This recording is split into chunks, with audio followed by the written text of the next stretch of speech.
చూడండి, నేను చాలా స్ట్రిక్ట్ అండ్ సిన్సియర్ ఆఫీసర్ని. ఇంతకు ముందు చాలా మంది నాకు లంచాలు ఇవ్వడానికి ట్రై చేశారు, కానీ నేను ఎవరికి వంగలేదు. ఏమిటి వంగలేదా? అవును, వంగలేదు. చంపేశారమ్మా.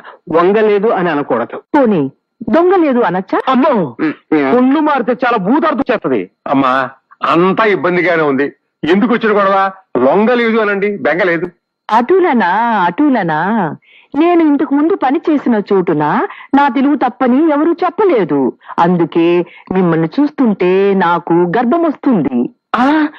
ఊరికే చూస్తుంటేనే గర్భం వచ్చేస్తుందా? కదా ఆవిడ ఉద్దేశం గర్వం వస్తుందని. ఓ, నేను గర్భము అన్నాను, మీరు గర్వము అంటున్నారు. రెండిటికి తేడా ఏమిటి? ఉంది తల్లి. గర్వం అనేది ఆడమగ తేడా లేకుండా ఎవరికైనా వస్తుంది. గర్భం అనేది కేవలం ఆడవాళ్ళకి మాత్రమే వస్తుంది.